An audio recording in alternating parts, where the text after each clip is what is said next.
of the President's speech in Cairo, and it is why America is committed to a relationship with the Muslim communities abroad that is defined by mutual respect and the pursuit of mutual interest and mutual values.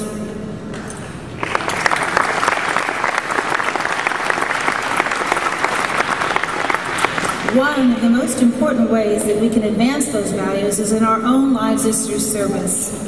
And Muslim Americans have built a noble record of service throughout our history. As the Holy Quran teaches, do not neglect your portion of this world, and do good to others as God has done to you.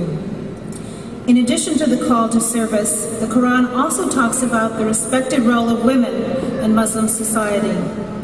I can see by looking out into this audience that we lead by example and show the world that our daughters have all of the potential to achieve what our sons do, and then we will have advanced our common prosperity. Issues of women's equality are by no means uniquely an issue for Islam. The struggles for women's equality continue in many aspects of American life and in countries around the world. The President recognized this when he asked me to chair the White House Council on Women and Girls, which partners with all of our federal agencies to explore our own policies around the advancement of issues that concern women and girls. We know that our government must lead by example as well, and I hope that our partners and organizations like ISNA will continue to dialogue with us as we engage women and girls around the world and educate everyone about the importance of equality. Dr.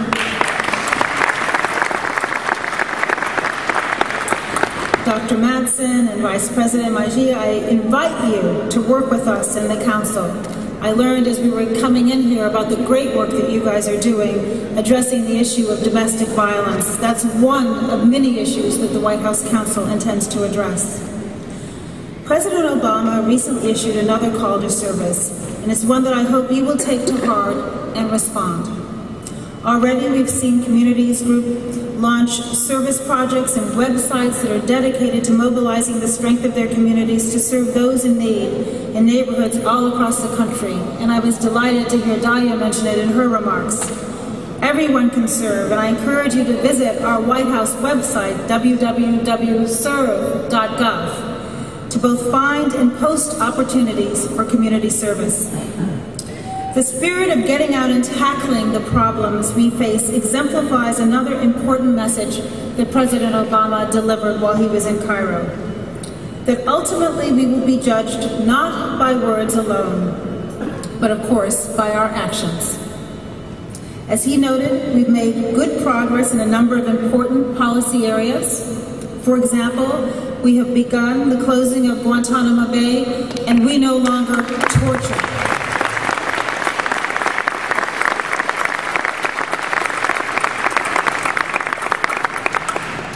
We know that the conflict in the Middle East is a source of tension and great sadness.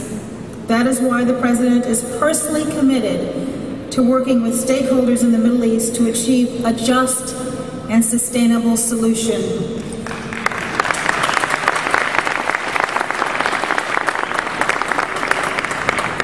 With two states, Israel and Palestine.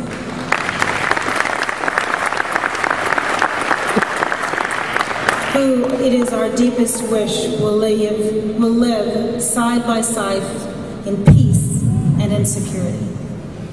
That will require all parties to make tough political decisions.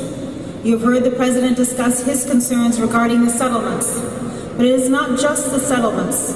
Lasting peace will require a concerted effort on behalf of the Palestinians as well, to end incitement and increase security, and by Israel's Arab neighbors to take steps towards normalizing Israel.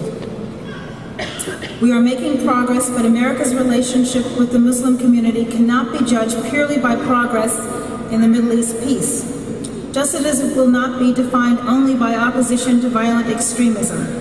It must be more comprehensive. That is why we must cooperate on implementing the initiatives the President announced in many areas, including education, science and technology, health and development, entrepreneurship, and interfaith partnerships. Many of the panels at this conference are focused on these very important issues, and your work will be instrumental in ensuring that sound policies are developed and progress is realized in all of these areas. Because we know that both America and Muslims around the world will benefit from these important partnerships. Together, I believe we can meet our responsibilities to leave our nation and, in fact, our world a better place than we found it. In our 233 years of existence, the United States has seen its share of challenges, and the same is true today. Our nation has succeeded in overwhelming the trials of the past, and we will overcome the tests we face today by remaining true to our founding principles and relying on the collective strength of our diverse citizenship. The millions of American Muslims that you represent are an integral part in meeting the challenges of our time. The problems that we face here at home and even those around the world do not discriminate between color or creed or faith. They do not recognize national boundaries. Our children's future will depend on whether cooperation and partnership triumphs at this moment. Our common interests must prevail. Whether we will focus on cynicism of the past or make the deliberate decisions to work together on finding solutions that work for everyone. Whether we will remain faithful to the words in our Declaration of Independence and remember that they are not simply poetic ideals, but inalienable rights for all. I hope you will continue your commitment to the public service and join us in this work, as I know you do each and every day. I want to thank you for the wonderful contributions that you are already making to enrich our nation's life, and I wish you all of the best for a spectacular convention weekend. Thank you, thank you, thank you.